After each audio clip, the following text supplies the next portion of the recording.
Hello everybody, this is Cindy Blair from the Alexandria Museum of Art, and I'm here to welcome you to another AMoA Art Together Tuesday.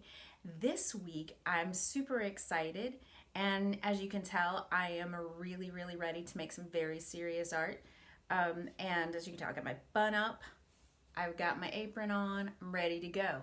And I am thrilled to bring you our very first, the introduction to AMoA's Junk Drawer Throwdown. We are going to ask you to show us your drawers. What do you have in your junk drawer or your craft closet? Maybe you've got some random things and you're really bored and you want to make something but you don't know where to start. I'll give you details at the end about how you can tell us what's in your junk drawer, and maybe we'll choose you to feature on one of our junk drawer throwdowns.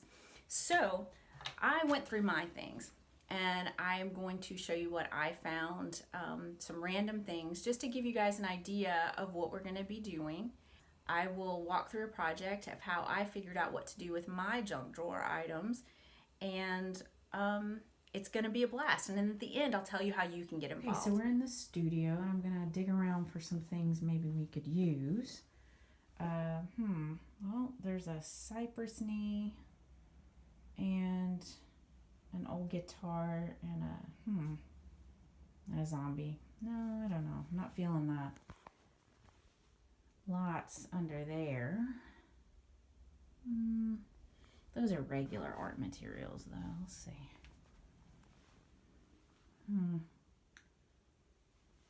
Let's see. We're getting close to like sort of random junky things. Okay. Oh. So here are some items that I cast sometimes, and I use those pretty regularly, so I'm going to leave that. Ooh, this is promising. This is promising. What do we have in here? We have an old alarm clock. We have some fishing line. My makey. None of this is. Is a. Okay, none of that. Some of that's useful still. Okay, we have a random piece of wood with tape all over it. That could be it. Oh, look at this. Isn't that?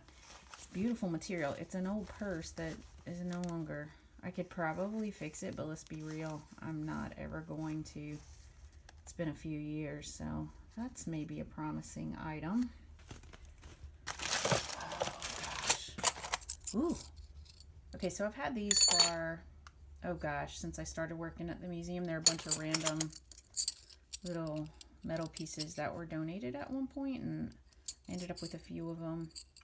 I think that's possible. Those are cool. So, what else do we have in here? Oh, okay, I'm getting an idea just looking at these materials. I've got skewers, barbecue skewers. All right, so I've assembled my random items. And now I'm going to make something out of them. Okay, so I started with my board, and I've been very into circular patterns lately. I think I just am finding them really relaxing somehow and soothing right now. So I decided to go with that because I had an idea of a circular design that I could make with those skewers.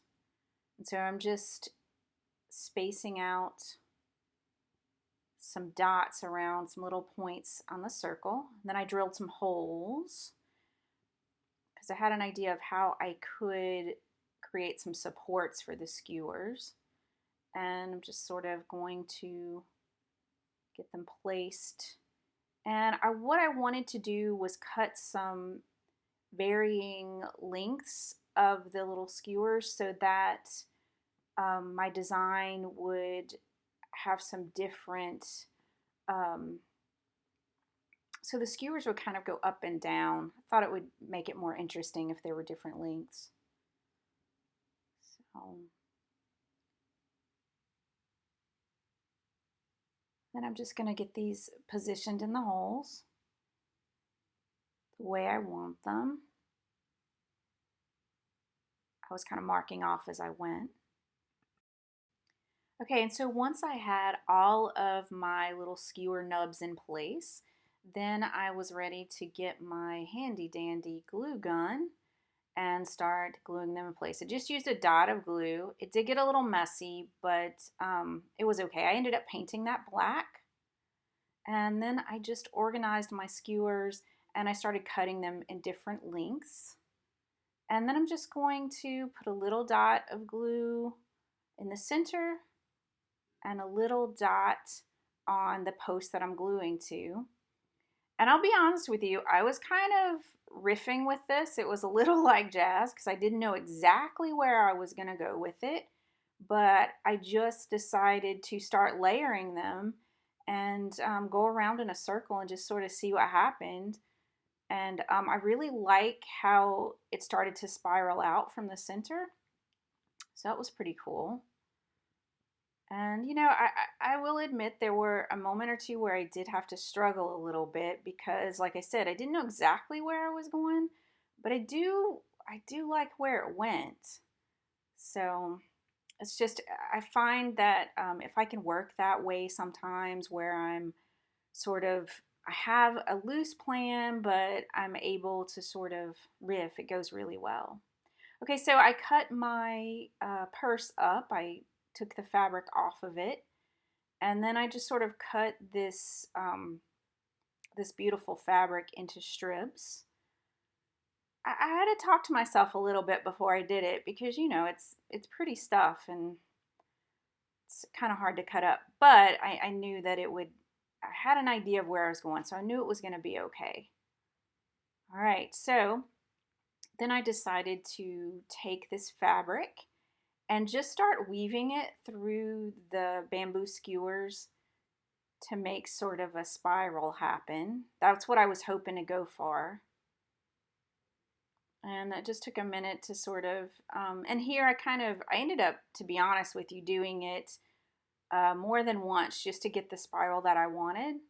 And you can't, I don't know if you can tell in the video, but the center, there's a lot of glue gun nastiness happening there. So I really wanted to figure out a way to camouflage that. And I did. I did end up figuring it out without hiding all of the overlapping bamboo skewers in the middle because I really liked that. You know, and I'll tell you, as I moved around this thing, it was interesting not to avoid impaling myself. It's quite sharp, but it worked out. I was able to work around it. It was really quite fun. Really quite fun. All right. And I'm moving into the final bit of spiraling, and then I ended up wrapping that through the bottom. And I'm actually really quite pleased with how it's turned out. My husband agreed to let it hang in the house. So, yay. All right, well, that was something different and fun. And I was able to use a few items that have been laying around the studio for years. I had been meaning to fix that purse for probably 4 years now, maybe longer. It just wasn't going to happen. So it was really cool to be able to do something new with it. Do you have a few things like that around the house? As we were talking, have you thought of a few things? Well, let us know. Send me a Facebook message to the Alexandria Museum of Art, or you can email me at Cindy, CINDY, at themuseum.org, and let me know what materials you have. Maybe it's just 3 or 4 things that you would really like to upscale into a cool piece of art. And we'll work together and maybe we'll feature you on an episode of AMoA's Art Together Tuesday Junk Drawer Throwdown. All right, take care and we'll see you soon.